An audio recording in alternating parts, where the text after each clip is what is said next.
Hello everybody, welcome back to my channel. So I was scrolling on Facebook and came across an article from The Atlantic. The post picture caught my eye and I learned of a woman who fought the good fight for women's clothes, but especially pockets. And if you remember my little rant in Dr. Mary Walker's story, I am very passionate about pockets. We can't freaking put our chapstick in there. It's infuriating. And look, I'm really testy about pockets. So when I learned that a woman had the same amount of passion about pockets as I did, I had to know more. Let me tell you how one woman changed the entire fashion industry for decades and is the reason women have comfortable sportswear. Claire McCardell. Let's get started.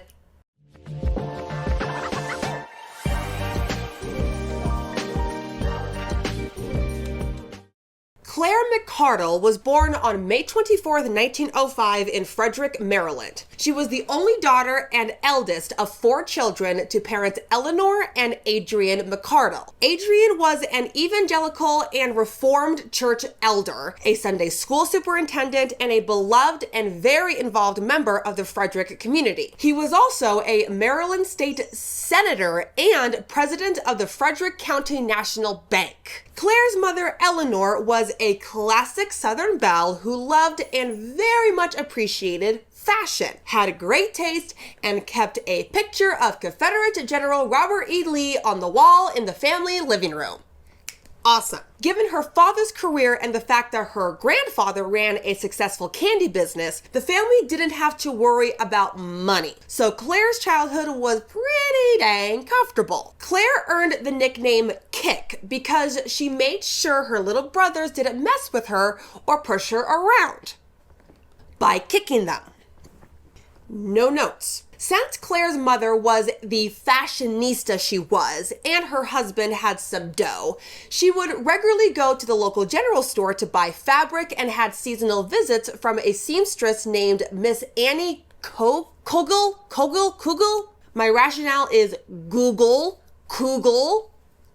I think so. She would sew custom clothes for the family, and Claire was fascinated by it, staring intently at every single stitch and seam Miss Annie made. One of her brothers, Bob, recalled his sister's fascination with sewing. Quote, Claire would hang around and watch as much as she could. She knew what she wanted to do from the time she was a child. Though it's early 1900s America and women in education are still, look, we want them smart, but not that smart. Women were getting high school diplomas and some colleges were welcoming women in, but there were still limits on women in education. But Claire's family luckily believed in education for women. Her mother has a pic of Robert E. Lee on the family room fireplace, but she's very progressive. Claire wasn't an exceller in school, but she knew how to dress. When she would play with friends, she would cut women out of magazines and design clothes for them. And by the time she was in her teens, she was making her own clothes. She was already challenging the traditional fashion style of the time. For example, she once wore a flashy hat to church. I don't know what that flashy hat exactly means. And according to her older brother, Adrian, not Adrian the father, Adrian Jr., not Adrian the father, brother Adrian Jr. Got it? Okay, cool. Her family wasn't the happiest. Quote, we all said that we wouldn't go to church with her in that. She went upstairs and changed, but people were always interested in what she would wear to church. Claire's challenge to the fashion industry goes back to her childhood. As a child, naturally, Claire loved climbing trees, but in the early 1900s, women traditionally wore dresses and Claire hated it. Have you ever tried to climb a tree in a dress? I didn't because the bark felt funny to me and my coordination wasn't at the climbing a tree level. Look, I had training wheels on my bike till I was about 10. So yeah, I'm not climbing a tree. Claire couldn't understand why she couldn't wear pants with pockets like her brothers did. Now, why did she want to do that and why she was so upset that she couldn't wear it? Well, she had nowhere to put the apples she picked. A girl's gotta have pockets for her apples. At summer camp, she loathed the swimwear. I mean, look at these. These women are in dresses and stockings. Who wants to swim in cotton wet socks? I can barely handle when a portion of my shirt is wet from cleaning the dishes. So to handle this, Claire would simply take off her socks and go bare-legged in the lake. But, believe it or not, she would get in trouble for taking her socks off to swim.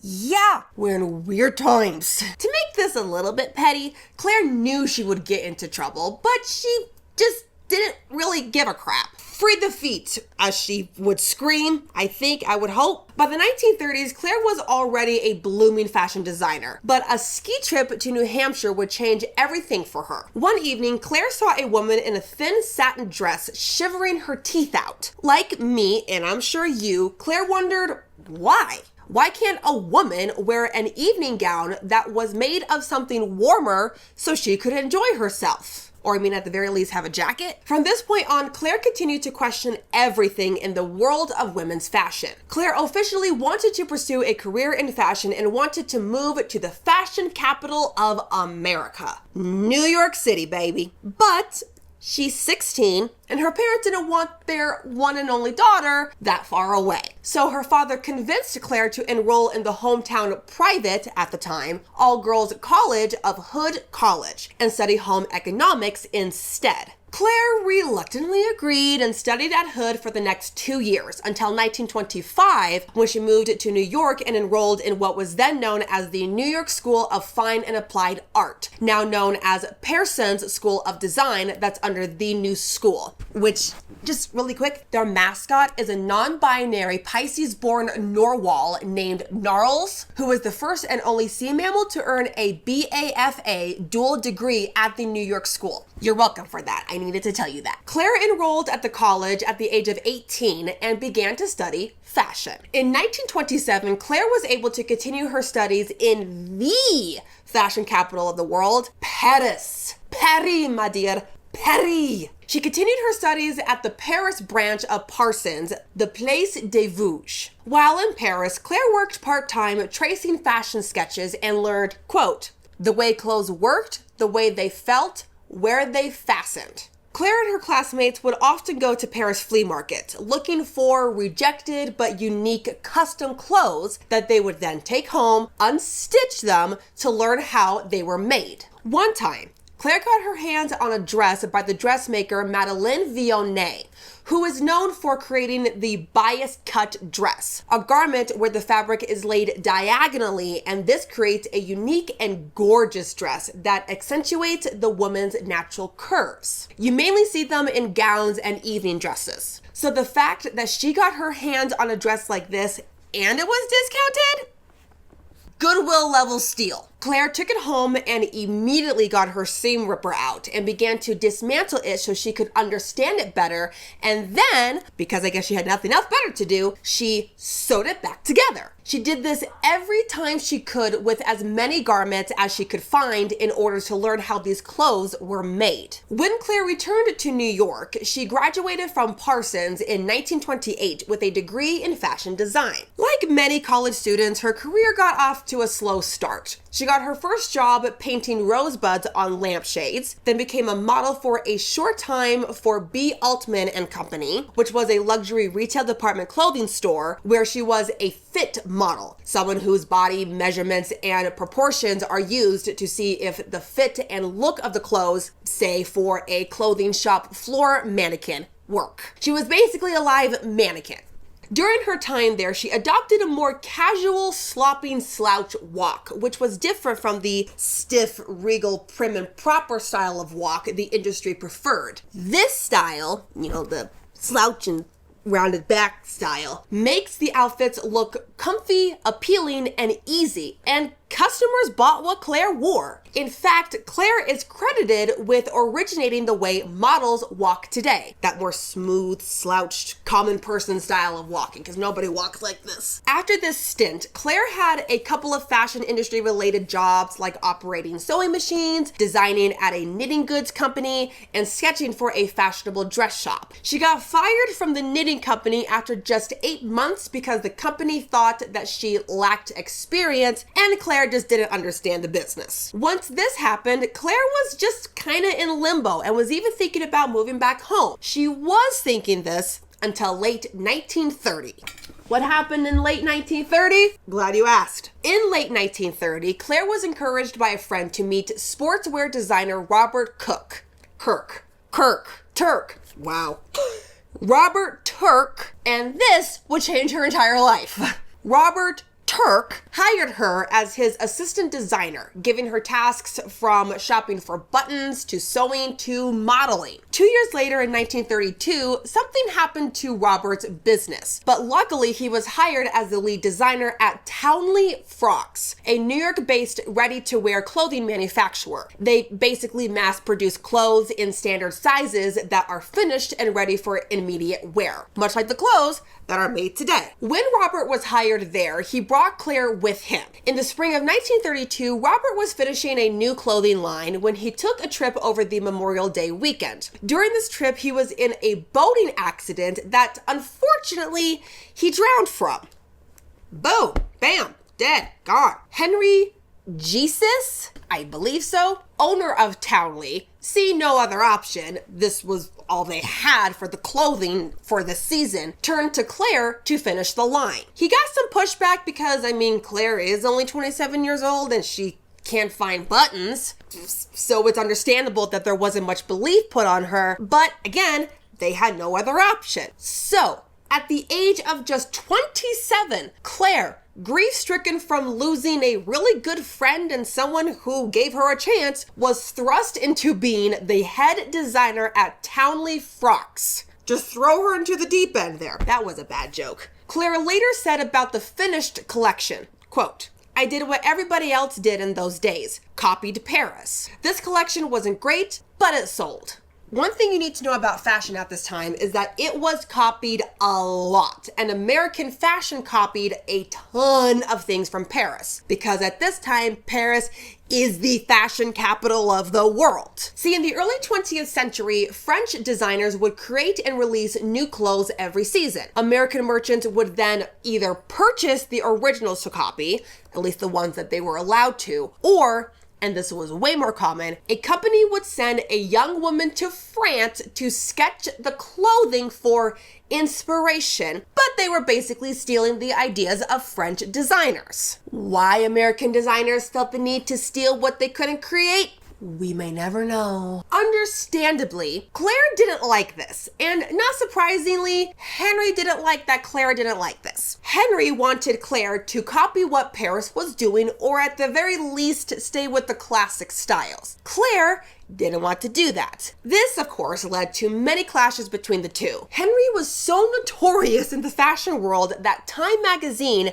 described him as, quote, "a harassed veteran of 7th Avenue's fashion campaigns." Basically, he was a hardhead that kind of sucked. But Claire, she wasn't scared of him. She loathed the classic styles. For example, she hated shoulder pads, found them cumbersome, and refused to use them. Henry ordered them to be sewn into the clothes anyway, basically overruling what his own newly new, that's the same thing, fashion designer was saying, because that was just what the times were. When I tell you shoulder pads were everywhere, they were everywhere. Claire, rightly so, felt that she couldn't take control of her position as head fashion designer. She would go home and just feel defeated, but she kept sketching designs she wanted. Remember how Claire questioned a lot of things in the fashion world? One of them was how clothes were made. See, Paris designers knew how to make clothes.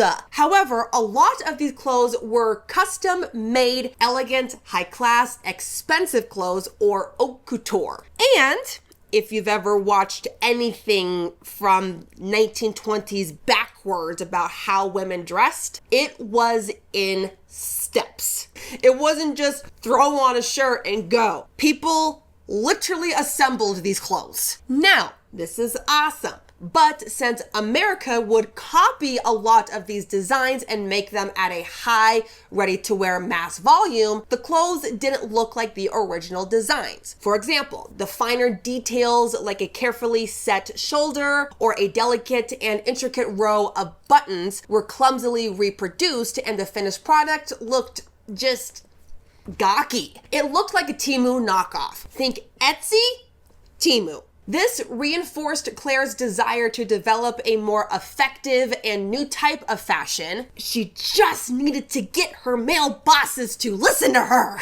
One of the reasons her bosses didn't like her designs was because they weren't what was called hanger appeal, because up until that point, most clothes had been very structured and hers hung like empty sacks of flour. By 1934, Claire was done with the constant lugging of trunks full of clothes back and forth from Paris, stealing trips. We're just gonna say it that way. So she made 5 clothing pieces that were interchangeable or mix and match and easy to pack. This separate clothing mixing and matching style that is common today was revolutionary at this time. I cannot express it enough. Luckily, Henry, who was also reported to be in a perpetual state of panic over any and all design ideas, took a risk and showed these separates to a few buyers. And unfortunately, they weren't impressed. One person, a man named Adolf Klein, referred to the clothes as, quote, some damned weird stuff, and later said, quote, with these dams, you don't know where they get their inspiration. It may be from a crack in the wall, because, you know, women don't have the imagination that men do, because we're just women. However, the New York fashion media was kind of intrigued with Claire's damn weird stuff. For example, in February 1937, Claire was spotted by a reporter for the Women's Wear Daily, leaving Grand Central Terminal for a ski trip wearing a long hooded cape over some dark pants. An article in the magazine later said about Claire's clothing that it had, quote, fettered out in Paris a French peasant's navy woolen hooded cape that swept around her ankles, and now she had brought it home to wear over her ski clothes. Claire leaps a year or so ahead of the design trend and never hesitates to wear the most extreme costumes she has turned out. If I can find what peasant's navy is, I will. I don't like, that just seems like a mean word to call navy blue. Another article about Claire's outfits in Paris said that her clothes, quote, reflects her adventurous approach to new ideas. So, I mean, she's not completely crazy with her damn weird stuff. I don't know why that irks me so much. Claire was a hazel-eyed, striking, unique beauty, 5'7" and thin, making her the perfect walking model for her designs. And though I'm talking about how she stood up for her designs and went head-to-head with Crazy Henry, she was actually pretty shy. But damn was she confident about her fashion. She mixed high and low fashion with minimal accessories, rarely wearing high heels, preferring flats, and wore very little makeup, except a little swipe of silvery eyeshadow. While everyone else was going to Paris to see the latest fashion, Claire went to other countries to see their museums, the country's street life, and flea markets for fresh ideas inspired by the cities she went to. One of her inspirations was a traditional Algerian dress. It was a basic cut, straight, non-form dress that was kind of tent-like. Claire later said about the cultural dress that she, quote, liked the way the big fold of cloth fell when you put a belt around it. A simple woolen dress along the same lines with a wide leather belt. We always love a good wide leather belt on a dress. It's a fashion statement. When Claire got back to New York, she mimicked what she saw. And this dress would become one of the most famous dresses, I would say, ever, and would solidify Claire in fashion herstory. In 1938, Claire introduced the Monastic dress. This dress looks like just a big sack on a hanger, but it's actually a versatile, first-of-its-kind wraparound dress. It was loose, hung straight from the shoulders, and with it not having any seams around the waist, it allowed the wearer to cinch it with a belt or sash to make it fit their body, hugging a woman's curves gracefully, making it perfect for women of all shapes and sizes. The name monastic is derived from the Algerian dress's resemblance to a monk's cassock, a long religious/clergy robe. You see them a ton in the Catholic Church. Monastic specifically refers to something that's related to the lifestyle characteristics of monks, nuns, or monasteries, which is fairly simple, straight. Claire is a Christian, boom, bam, boom, the monastic dress. And the best part about it had pockets. At first, the dress didn't make a huge splash, mostly because when it was on a hanger, it did look like a sack. Henry, of course, hated the thing and said it would never sell and refused to include it in a fashion line. However, on an average day in August 1938, Claire was walking around the showroom of Townley wearing a striking, rich, cherry red wool checkered pattern version of her dress, sipping on a coffee, when a buyer from a different New York department store called Best & Co. basically said, "Whoa, girl, what is that? You never show me this. Girl, what is this?" At least that's how I imagine it going. And this buyer ordered 100 pieces on the spot. Now, we don't know if this 100% happened, but there are several versions of this story. But regardless, the dress did show up on display at Best & Co. in October of that same year. The company did a full-page advertisement for it, and it sold out in a day, and cheap knockoffs began flooding the market. So, by the time the winter fashion season was in full force, this dress was a massive hit. Oh, and guess how much it cost? $29.95, which is $682.83 today. And you know, if that thing was in a boutique today, that would be the price tag. The dress was such a hit because it came at a time when America was starting to get into ready-to-wear fashion. But the sizes of things were still an issue. And dare I say, it is still an issue today. And this was a ready-to-wear dress that could custom fit to your body shape? Oh, well, this solves all our problems. This solves all of womanly problems. A dress that you can make fit to your body that doesn't suffocate you? I'm buying 3 today. Speaking of three things. 1, Henry was taken completely off guard by the dress's success. 2, and 3, Townley struggled to keep up with the massive demand. Glowing in her success, Claire asked Henry to put her name on the Townley label. And even though she had clearly proven him wrong about her dress, he refused her request. Now, there are many theories of what happened, but in a nutshell, it seemed that Henry really didn't like that Claire's dress was making such massive waves, and that she was getting a lot of publicity about her dress. I mean, it was revolutionary, and a lot of dress manufacturers were upset. One manufacturer reportedly shouted at his staff, quote, "There's a girl up the street making a dress with no back, no front, no waistline, and my God, no bust darts." Bust darts are basically sewn in pointy boobs. They were everywhere.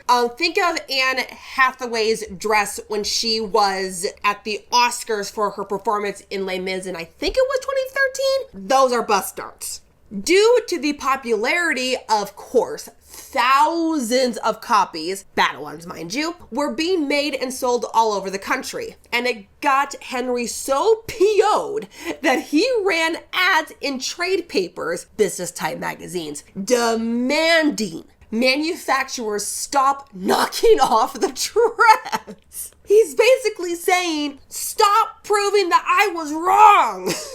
Like, how mad do you need to be that you were proven wrong to a point that you are asking others to stop making what you were proven wrong about? Wow, buddy, wow. Claire wrote to her parents, quote, "The controversy about my dress is still ongoing. It's been copied by every manufacturer in the country. I seem to have proved to everyone that I did it first, but I should have copyrighted the pattern." She didn't copyright the pattern, but can you blame her? I mean, she was told her designs wouldn't amount to anything.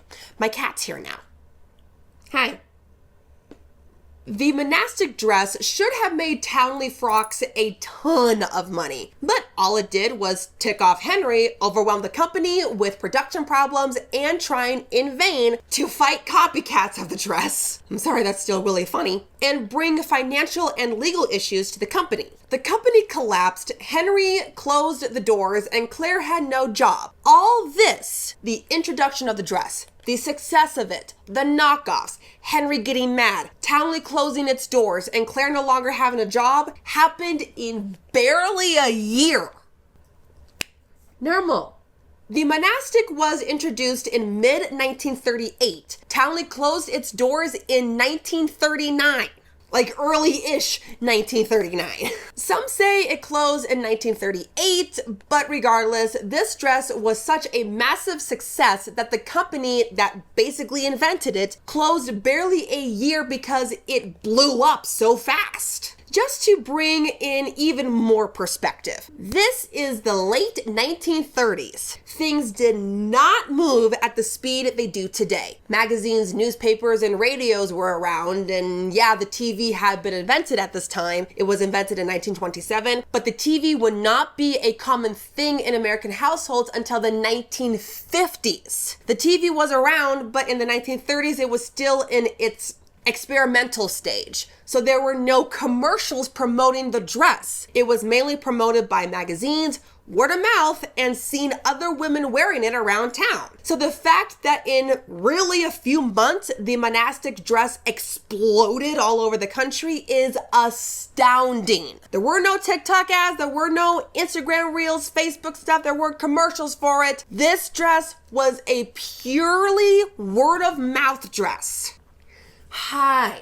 Claire's talents being what they are, she didn't stay unemployed for long. In 1939, she was hired by Heidi Carnegie to work for her famed dressmaking shop. Heidi actually had a then unknown Lucille Ball work for her as a model. This is a 17-year-old Lucille Ball modeling a dress of Heidi's. While Claire's time with Heidi was short, she learned a lot and met some fashion industry icons like Diana Vreeland, who at the time was working for Harper's Bazaar before becoming the magazine fashion icon at Vogue. They would become lifelong friends, and Diana became Claire's biggest supporter. Claire wasn't with Heidi for long because Claire's designs were too simple for the elaborate, elegant designs that Heidi's were. But luckily, Claire wasn't jobless for long. By 1940, Henry had partnered with a young, savvy salesman from Brooklyn named Adolph Klein, the same reporter that called Claire's designs some damned weird stuff. Don't know how this happened, and had reopened the business under the same name. Adolph, believe it or not, wanted Claire to come back. I guess he now likes her damn weird stuff.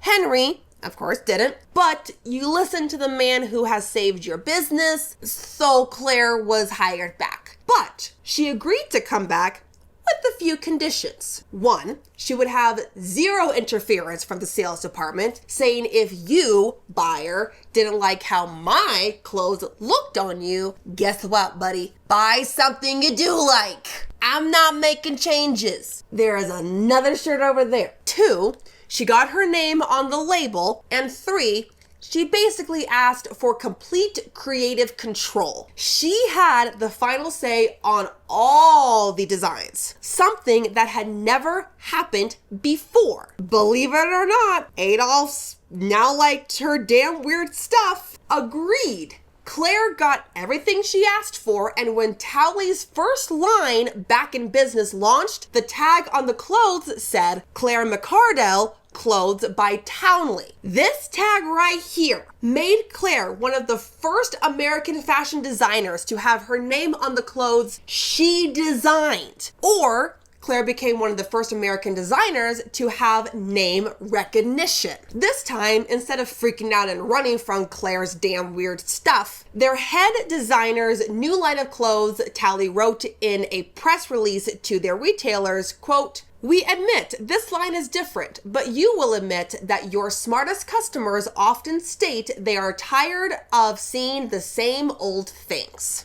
And this time around, Townley boomed. At this point, Claire had completely broken away from Paris fashion styles and standards, flat out refusing to go to France, saying, quote, "I don't want French influences confusing me." Claire had ushered in an entirely new era of fashion that would later be called the American look or the New Look. This was America's first real distinct look that wasn't copied from Europe. It emphasized a fashion style of comfort, simplicity, and function for everyday wear. It encouraged individuality and self-expression through clothes rather than following the trends, and it's from this and Claire that the term casual wear began to grow. One of the ways Claire's clothes were so revolutionary was that they came out of necessity and what she needed out of her clothing to make her life easier. Claire removed the shoulder pads for good, never putting them into her designs,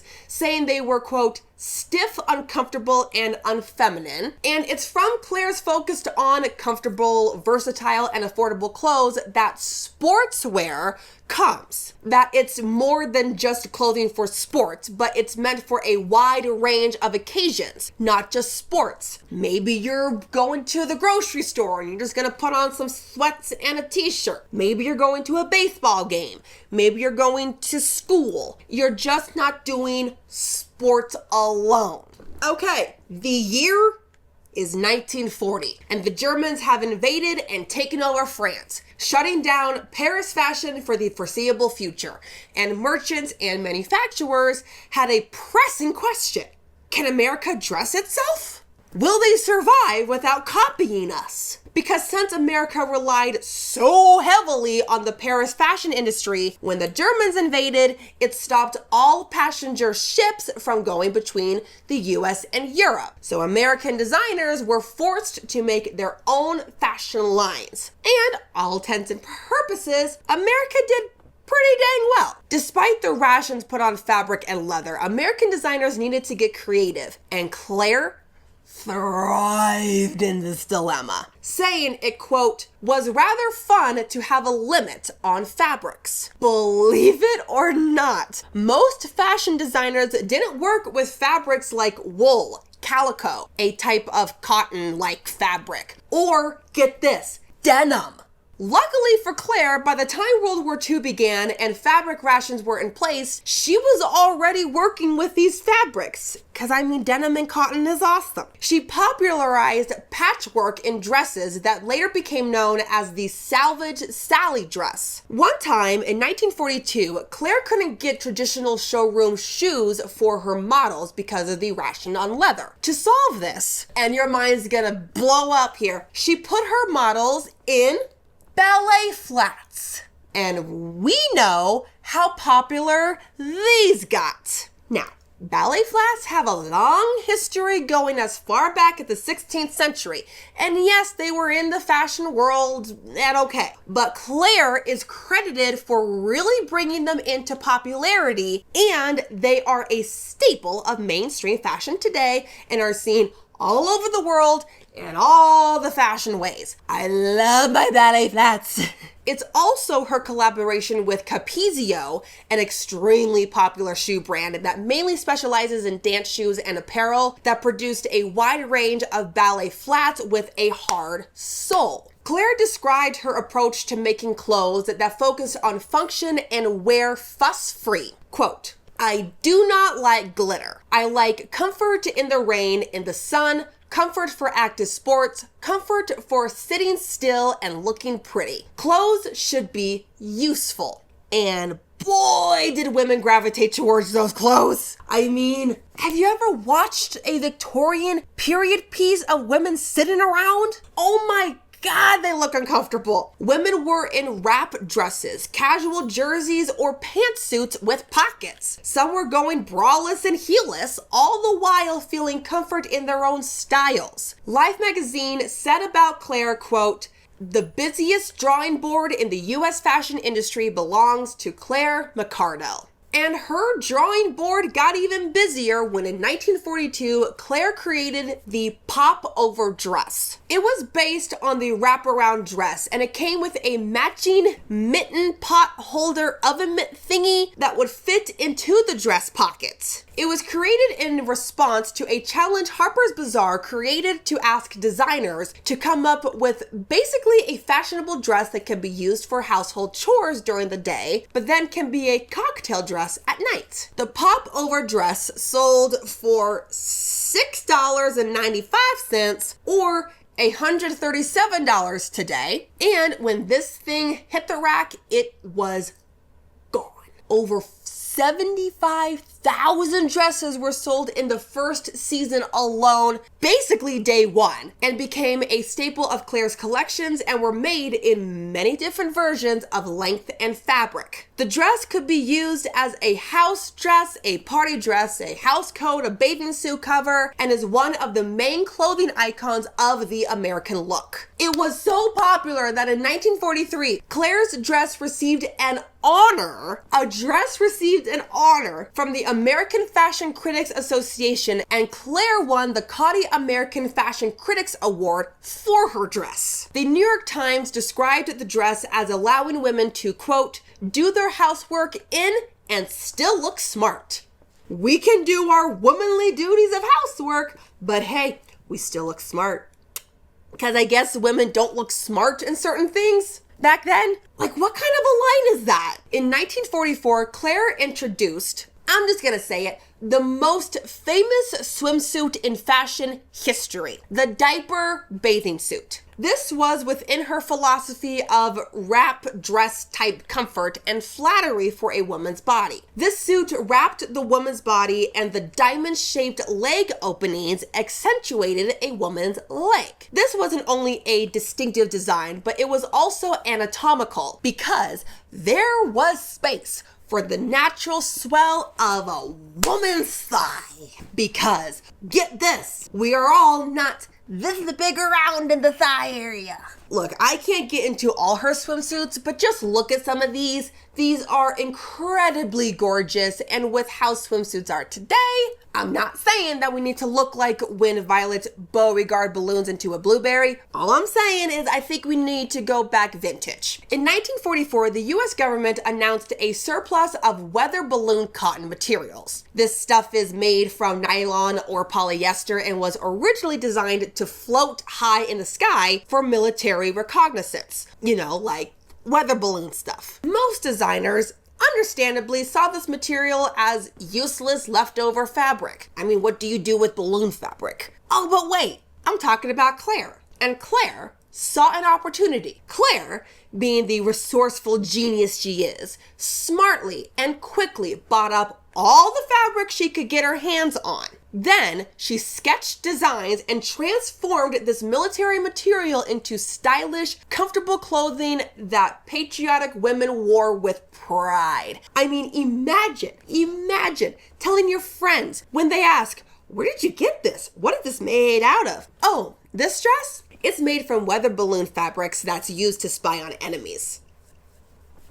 I mean, come on, that's next level US patriotism if you ask me. Claire could literally take anything, rejected fabric, balloon materials, whatever the flip she could get her hands on, and turn it into fashion gold. Oh, you ready for this part? Claire was single for most of her life. Stick with me. And because of this and her desire for her dresses to work for her needs, she would place the closing of her dresses where she herself could reach. What I just said, this woman basically created the popularity of side zippers in dresses.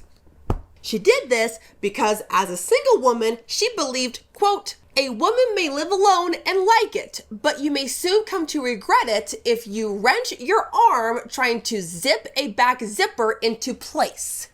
You're welcome.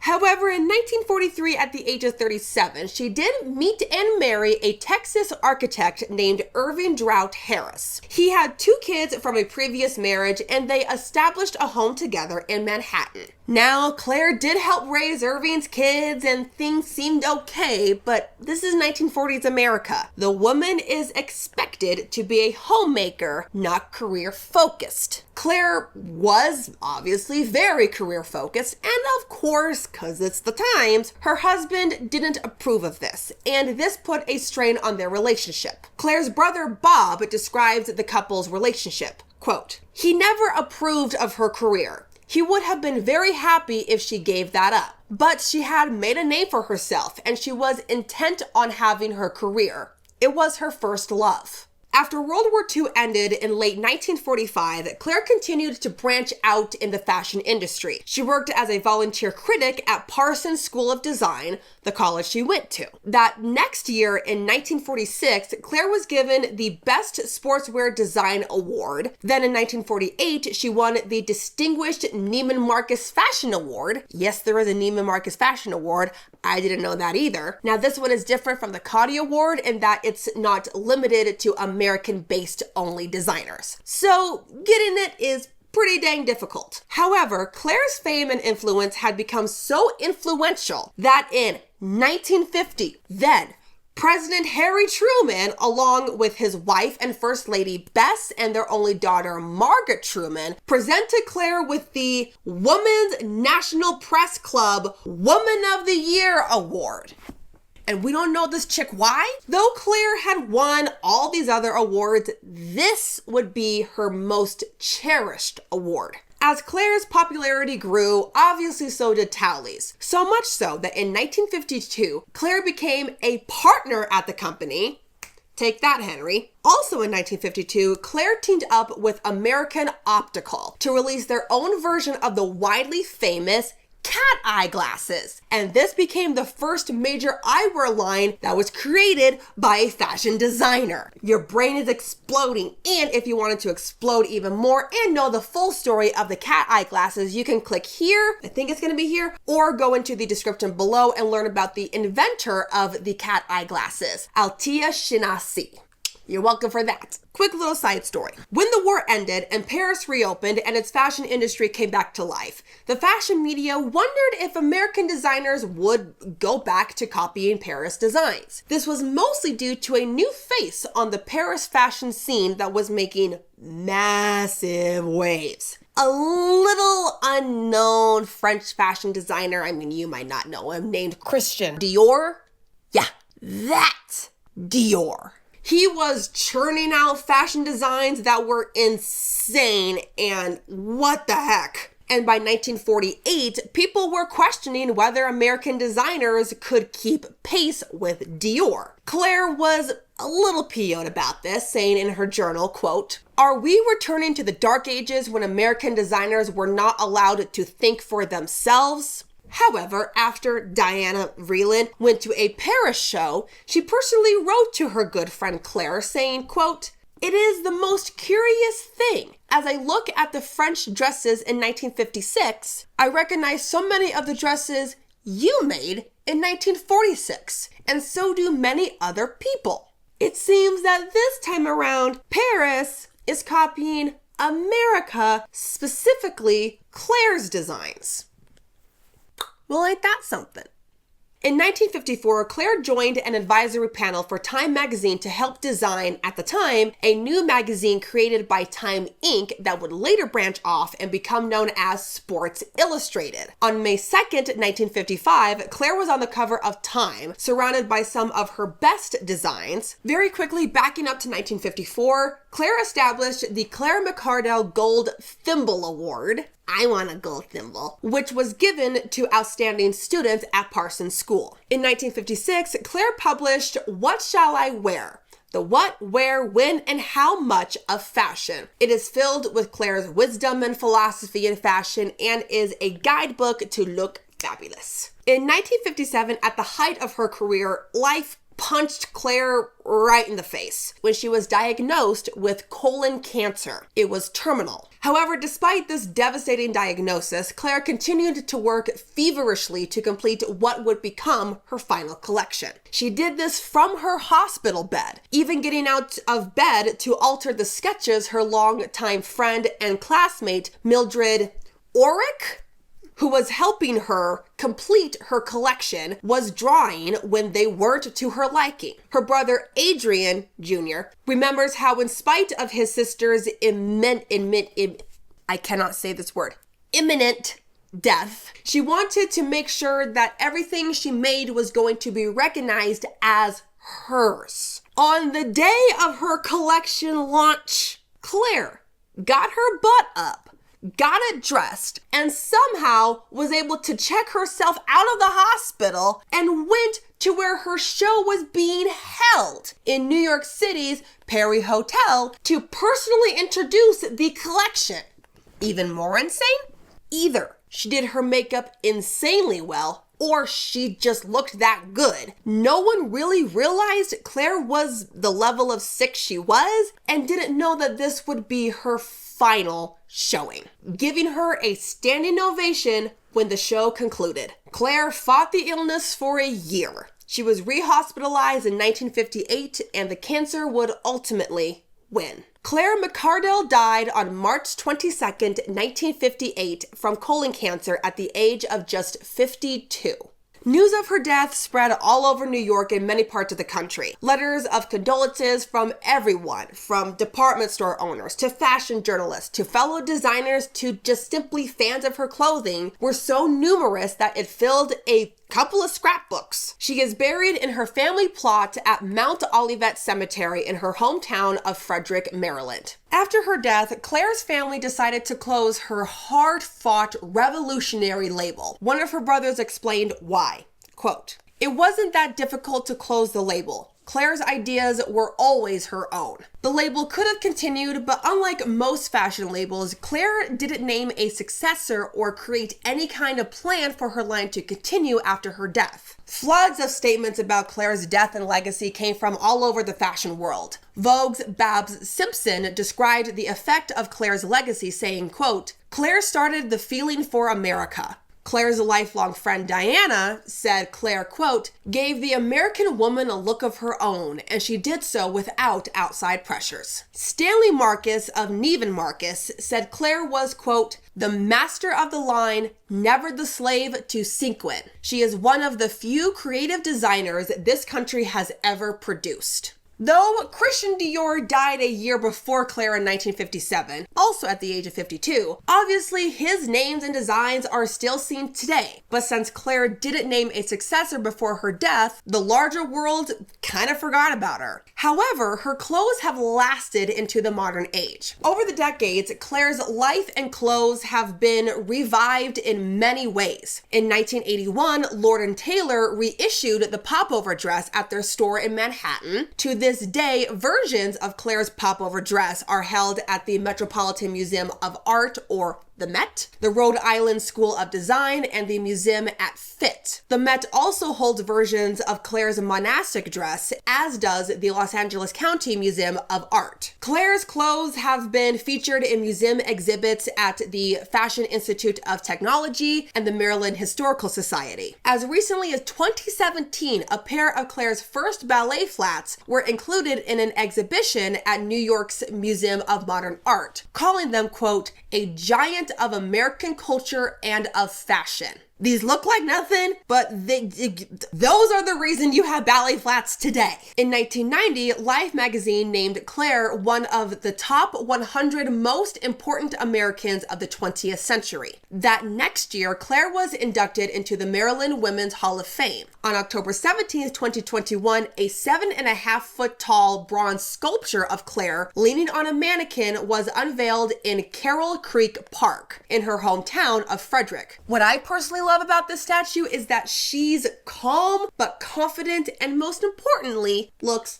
hella comfy. Here's the interesting thing with Claire. Like most commonly used things in today's world, we don't know who exactly invented them. You might use a can opener, but you don't know who invented it. It's summer, it's hot, we use the AC, and most don't know who invented it. Well, I do. I know who invented it. It was a woman, and you can know too just by clicking the link here or down below. I'm just tagging all my stuff today. Unlike Nikola Tesla, Thomas Edison, Christian Dior, or Coco Chanel, we know exactly what they invented or designed, and their legacy lives on. But Claire revolutionized the entire fashion industry, and basically no one knows who she is. And yet fashion designers such as Isaac Mizrahi, Donna Karan, Calvin Klein, Norma Kamali, and Cynthia Rowley all have been influenced by Claire. Anna Sui's line in spring-summer of 1999 was directly inspired by Claire's work. These are massive names in fashion. People you see at Fashion Week and whose clothes are in every department store everywhere, and they all trace their design DNA back to Claire. She was dubbed the gal who defined Dior by Betty Friedan, a prominent feminist writer and activist who is considered a mother of modern feminism's second wave in the 1950s and 60s. Claire is the reason pockets are in everything in women's fashion, from dresses to pants. Zippers are on the side of your dress. Ballet shoes are everyday wear. Cotton and denim are commonly used fabrics. Corsets, crinolines, and girdles are no longer commonly used garments that are sewn into your clothes. Thank God. Wool swimsuits are a thing that help people stay warm in colder waters. That freaking adorable pleat pattern is a thing. The use of fabric that drapes and gathers to accentuate the natural shape and look of the human body. The use of rivets that extend the durability and life cycle of a garment. It helps keep seams sturdy and are just freaking cool looking. Classy, revealing sundresses exist. The diaper swimsuit is basically the reason why women are not in these Victorian monstrosities anymore. And casual sportswear is a thing. I also forgot to mention that Claire is the reason why we wear tweed evening coats. Spaghetti straps are on evening gowns, and she helped popularize leotards. So you're welcome, US gymnastics team. One woman, Claire, did all these things that are literally why fashion and clothing are what they are today. But no one knows who she is. It's a shame you can get a Chanel or a Dior or a Prada, but you can't get a McCardell in a department store, even though her influence is what made those clothes world famous. Claire prioritized functionality and comfort. She's the reason why you're watching this in sweatpants and a t-shirt instead of a corset and a skirt. She's the reason clothes are ready to wear and you don't need an instruction manual to assemble your clothes in the morning. And any and all clothing is accessible to anyone and everyone of all shapes and sizes. Claire's belief about clothing continue to influence the fashion industry, especially in sportswear and casual wear, and yet every clothing company doesn't have a blown up picture of her superimposed on the Iron Throne. Claire is the reason America has its own fashion, the American look. She helped empower women to step away from Paris and create their own style for their own individual bodies, and helped the average woman make her daily life easier, more fashionable, and above all, comfortable.